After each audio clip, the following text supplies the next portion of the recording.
नमस्कार दोस्तों, आप सभी का स्वागत है एक बार फिर से हमारे यूट्यूब चैनल घेरा अकेडमी में। दोस्तों, आज के इस वीडियो में हम लोग देखने वाले हैं जीके जीएस का टॉप 50 ऐसे प्रश्नों के बारे में जो आपके आने वाले इन सभी परीक्षाओं के लिए काफ़ी हेल्पफुल होंगे। तो दोस्तों, आप लोग इस वीडियो को शुरू से अंत तक जरूर देखिएगा। तो चलिए दोस्तों, शुरू करते हैं। प्रश्न नंबर पहला में लिखा गया है, बेटी बचाओ बेटी पढ़ाओ योजना की शुरुआत कब की गई। बेटी बचाओ बेटी पढ़ाओ योजना की शुरुआत कब की गई थी, आप सभी को बताना है। बेटी बचाओ बेटी पढ़ाओ योजना की शुरुआत 22 जनवरी 2015 को किया गया था, यानी कि इस प्रश्न का सही उत्तर ऑप्शन सी होगा। इस योजना को हरियाणा के पानीपत में शुरू किया गया था, पीएम प्रधानमंत्री नरेंद्र मोदी जी के द्वारा, यानी कि प्रश्न नंबर पहला का सही उत्तर ऑप्शन सी होगा। इन सभी को आप लोग याद रखिएगा। चटगांव बंदरगाह किस देश में स्थित है। चटगांव बंदरगाह किस देश में स्थित है, आप सभी को बताना है। चटगांव बंदरगाह बांग्लादेश में स्थित है। प्रश्न नंबर 2 का सही उत्तर ऑप्शन ए होगा। दोस्तों, अगर आप लोग किसी भी प्रश्न का सही उत्तर जानते होंगे तो कमेंट बॉक्स में बताइएगा। WHO का मुख्यालय कहाँ स्थित है। WHO का मुख्यालय कहाँ पर स्थित है। WHO का मुख्यालय स्विट्जरलैंड में स्थित है। इसकी स्थापना 7 अप्रैल 1948 ईस्वी को किया गया था, यानी कि प्रश्न नंबर 3 का सही उत्तर ऑप्शन नंबर डी होगा। ओस्लो किस देश की राजधानी है। ओस्लो किस देश की राजधानी है, आप सभी को बताना है। ओस्लो नॉर्वे देश की राजधानी है। प्रश्न नंबर 4 का सही उत्तर ऑप्शन नंबर सी होगा। प्राचीन समय में सिकंदर ने भारत के गवर्नर के रूप में किसे छोड़ा था। सभी प्रश्न काफी इंपॉर्टेंट है, आप लोग ध्यान से देखिए। प्राचीन समय में सिकंदर ने भारत के गवर्नर के रूप में सिल्यूकस निकेटर को छोड़ा था। प्रश्न नंबर 5 का सही उत्तर ऑप्शन नंबर सी होगा। तमाशा नृत्य किस राज्य का प्रसिद्ध नृत्य है, आप सभी को बताना है। तमाशा नृत्य किस राज्य का प्रसिद्ध नृत्य है। तमाशा नृत्य महाराष्ट्र राज्य का प्रसिद्ध नृत्य है। इस प्रश्न का सही उत्तर ऑप्शन नंबर सी होगा। भाखड़ा नागल परियोजना किस नदी पर स्थित है। भाखड़ा नागल परियोजना सतलुज नदी पर स्थित है। इस प्रश्न का सही उत्तर ऑप्शन नंबर बी होगा। भाखड़ा नागल परियोजना का निर्माण 1945 ईस्वी से शुरू हुआ था और 1963 ईस्वी में बनकर तैयार हुआ था। आप लोग याद रखिएगा। अगला प्रश्न देखिए। गुरु शिखर किस पहाड़ी की सबसे ऊंची चोटी है। गुरु शिखर किस पहाड़ी की सबसे ऊंची चोटी है, तो आप लोग याद रखिएगा। गुरु शिखर अरावली पहाड़ी की सबसे ऊंची चोटी है। प्रश्न नंबर 8 का सही उत्तर ऑप्शन नंबर सी होगा।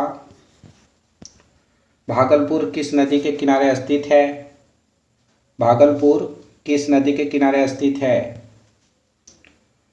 भागलपुर गंगा नदी के किनारे स्थित है। इस प्रश्न का सही उत्तर ऑप्शन बी होगा। कौन सी नदी सप्त सिंधु क्षेत्र में फैल जाती है और उसके बाद सूख जाती है, आप सभी को बताना है। कौन सी नदी सप्त सिंधु क्षेत्र में फैल जाती है और उसके बाद सूख जाती है, तो आप लोग याद रखिए। सरस्वती नदी सप्त सिंधु क्षेत्र में फैल जाती है, उसके बाद सूख जाती है। इस प्रश्न का सही उत्तर ऑप्शन बी होगा। आप लोग याद रखिएगा, सरस्वती नदी।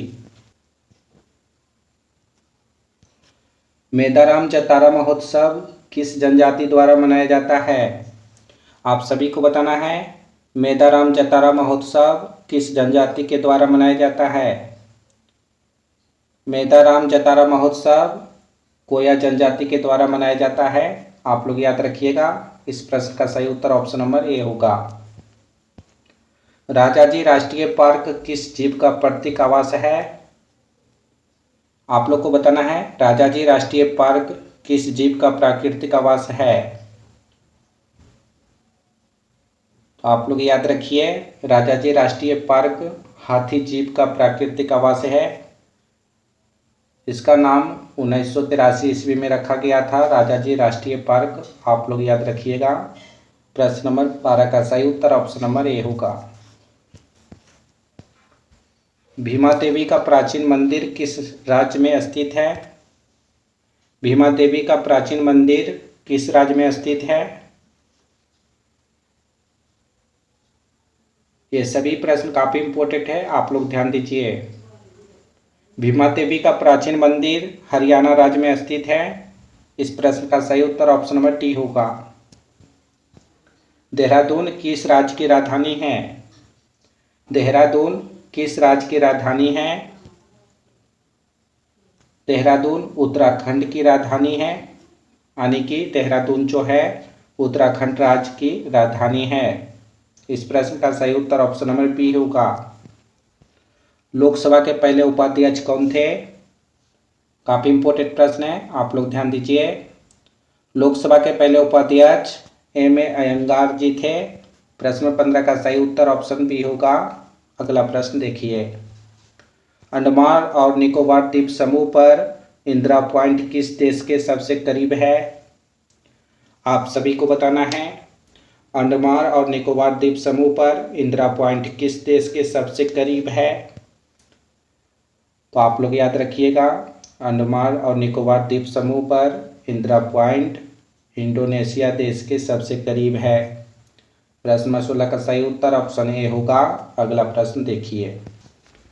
भारत के पहले मुख्य निर्वाचन आयुक्त कौन थे? आप सभी को बताना है। भारत के पहले मुख्य निर्वाचन आयुक्त कौन थे?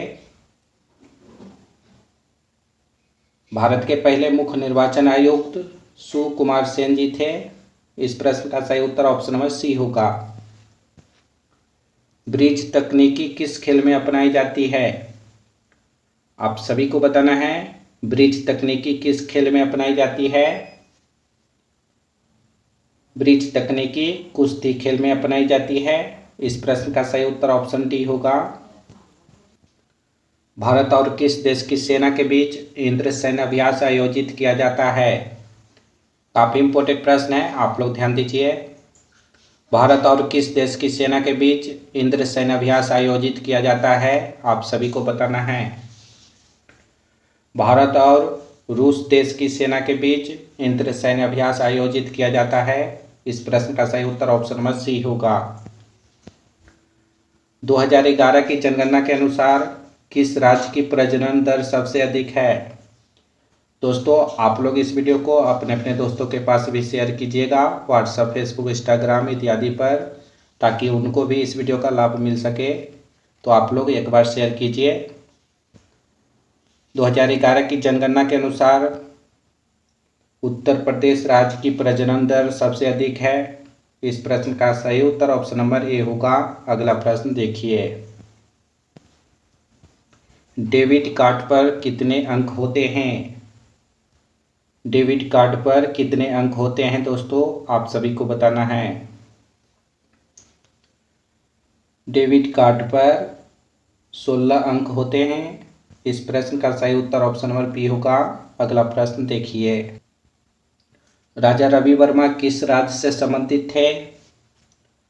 राजा रवि वर्मा एक प्रसिद्ध चित्रकार थे। इनका जन्म 1848 ईस्वी में हुआ था। यह केरल राज्य से संबंधित थे। इस प्रश्न का सही उत्तर ऑप्शन नंबर बी होगा। आप लोग याद रखिएगा। अगला प्रश्न देखिए।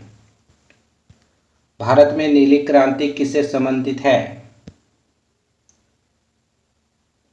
भारत में नीली क्रांति किससे संबंधित है? तो मत्स्य पालन से संबंधित है नीली क्रांति। इस प्रश्न का सही उत्तर ऑप्शन नंबर सी होगा। महरौली का लौह स्तंभ किस वंश के शासनकाल के समय बनाया गया था? आप सभी को बताना है। महरौली का लौह स्तंभ किस वंश के शासनकाल के समय बनाया गया था? तो आप लोग याद रखिए। महरौली का लौह स्तंभ गुप्त वंश के शासनकाल के समय बनाया गया था। इस प्रश्न का सही उत्तर ऑप्शन डी होगा। अगला प्रश्न देखिए। एनीमिया किसकी कमी के कारण होता है? एनीमिया किसकी कमी के कारण होता है? आरबीसी की कमी के कारण होता है। इस प्रश्न का सही उत्तर ऑप्शन नंबर सी होगा। अगला प्रश्न देखिए, भारतीय संविधान में अस्पष्टता का उन्मूलन का उल्लेख किस अनुच्छेद में किया गया है? तो आप लोग याद रखिएगा, अनुच्छेद 17 में अस्पष्टता का उन्मूलन का उल्लेख किया गया है। इस प्रश्न का सही उत्तर ऑप्शन नंबर सी होगा। आप लोग याद रखिए। अगला प्रश्न देखिए, सांची में बौद्ध स्मारकों का निर्माण किसने करवाया था? सांची में बौद्ध स्मारकों का निर्माण किसने करवाया था? आप सभी को बताना है। सांची में बौद्ध स्मारकों का निर्माण मौर्य वंश ने करवाया था। इस प्रश्न का सही उत्तर ऑप्शन ए होगा। प्राचीन भारतीय ग्रंथ राजतरंगिणी किसके द्वारा लिखा गया है? इस वीडियो में सभी प्रश्न काफ़ी इंपॉर्टेंट है दोस्तों, आप लोग वीडियो के अंत तक बने रहिए। प्राचीन भारतीय ग्रंथ राजतरंगिणी किसके द्वारा लिखा गया है? तो आप लोग याद रखिएगा, कल्हण के द्वारा प्राचीन भारतीय ग्रंथ राजतरंगिणी लिखा गया है। इस प्रश्न का सही उत्तर ऑप्शन नंबर डी होगा। अगला प्रश्न देखिए, भारत की प्रमुख अनाज की फसल कौन है? इन चार ऑप्शन को देखकर आप सभी को बताना है, भारत की प्रमुख अनाज फसल कौन सी है? तो चावल है दोस्तों, आप लोग याद रखिए। इस प्रश्न का सही उत्तर ऑप्शन डी होगा। खर्ची पूजा उत्सव मुख्य रूप से किस राज्य में मनाया जाता है? खर्ची पूजा उत्सव मुख्य रूप से किस राज्य में मनाया जाता है? खर्ची पूजा उत्सव त्रिपुरा राज्य में मुख्य रूप से मनाया जाता है। इस प्रश्न का सही उत्तर ऑप्शन नंबर डी होगा। बास्केटबॉल खेल में प्रत्येक तरफ कितने खिलाड़ी होते हैं? आप सभी को बताना है, बास्केटबॉल खेल में प्रत्येक तरफ कितने खिलाड़ी होते हैं दोस्तों? तो आप लोग याद रखिए, 5 खिलाड़ी होते हैं। बास्केटबॉल खेल में प्रत्येक तरफ 5 खिलाड़ी होते हैं। इस प्रश्न का सही उत्तर ऑप्शन ए होगा। भारत की सबसे लंबी झील कौन सी है? भारत की सबसे लंबी झील कौन सी है? आप सभी को बताना है। भारत की सबसे लंबी झील वेबनाड झील है। इसकी लंबाई की बात करें तो इसकी कुल लंबाई 96.5 किलोमीटर है। इस प्रश्न का सही उत्तर ऑप्शन नंबर सी होगा। अगला प्रश्न देखिए, कादरी मंजूनाथ मंदिर किस राज्य में स्थित है? आप सभी को बताना है दोस्तों, कादरी मंजूनाथ मंदिर किस राज्य में स्थित है? तो आप लोग याद रखिए, कादरी मंजूनाथ मंदिर कर्नाटक राज्य में स्थित है। इस प्रश्न का सही उत्तर ऑप्शन नंबर सी होगा। भारत की सबसे लंबी स्थलीय सीमा किस देश के साथ है? आप सभी को बताना है, भारत की सबसे लंबी स्थलीय सीमा किस देश के साथ लगती है? बांग्लादेश के साथ लगती है। भारत की सबसे लंबी स्थलीय सीमा बांग्लादेश के साथ लगती है। इस प्रश्न का सही उत्तर ऑप्शन नंबर ए होगा। भारत की सबसे बड़ी सुरंग जवाहर सुरंग किस राज्य में अवस्थित है? तो आप लोग याद रखिए, भारत की सबसे बड़ी सुरंग जवाहर सुरंग जम्मू और कश्मीर राज्य में स्थित है। इस प्रश्न का सही उत्तर ऑप्शन नंबर ए होगा। भारत में कितने राज्य तटरेखा से लगी है? भारत में कितने राज्य तटरेखा से लगी है? आप सभी को बताना है। भारत में 9 राज्य तटरेखा से लगी है। इस प्रश्न का सही उत्तर ऑप्शन सी होगा। भारत की उत्तरी सीमा पर स्थित पर्वत कौन सा है? भारत की उत्तरी सीमा पर स्थित पर्वत कौन सा है? आप सभी को बताना है। भारत की उत्तरी सीमा पर स्थित पर्वत हिमालय है। इस प्रश्न का सही उत्तर ऑप्शन सी होगा। भारत की सबसे बड़ी मीठे जल की झील निम्नलिखित में से कौन सी है? भारत की सबसे बड़ी मीठे जल की झील बुलर झील है। इस प्रश्न का सही उत्तर ऑप्शन बी होगा। भारत का प्रथम राष्ट्रपति कौन थे? ये सभी प्रश्न काफ़ी इम्पोर्टेंट है, सभी को आप लोग ध्यान से देखिए। भारत का प्रथम राष्ट्रपति डॉक्टर राजेंद्र प्रसाद जी थे। इस प्रश्न का सही उत्तर ऑप्शन डी होगा। अगला प्रश्न में लिखा गया है, नोबेल पुरस्कार प्राप्त करने वाले प्रथम भारतीय कौन थे? नोबेल पुरस्कार प्राप्त करने वाले पहले भारतीय रविंद्रनाथ टैगोर जी थे। इस प्रश्न का सही उत्तर ऑप्शन सी होगा। प्रथम भारतीय अंतरिक्ष यात्री कौन थे? प्रथम भारतीय अंतरिक्ष यात्री कौन थे, उनका नाम क्या था? प्रथम भारतीय अंतरिक्ष यात्री राकेश शर्मा जी थे। इस प्रश्न का सही उत्तर ऑप्शन सी होगा।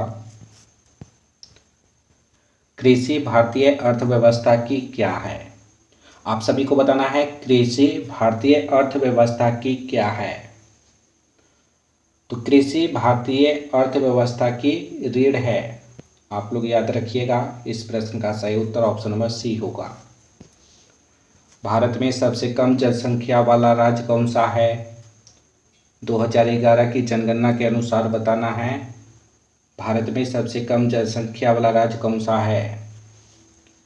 तो भारत में सबसे कम जनसंख्या वाला राज्य सिक्किम राज्य है। इस प्रश्न का सही उत्तर ऑप्शन ए होगा। भारत का सबसे पहला गृह मंत्री कौन थे? भारत का सबसे पहला गृह मंत्री कौन थे?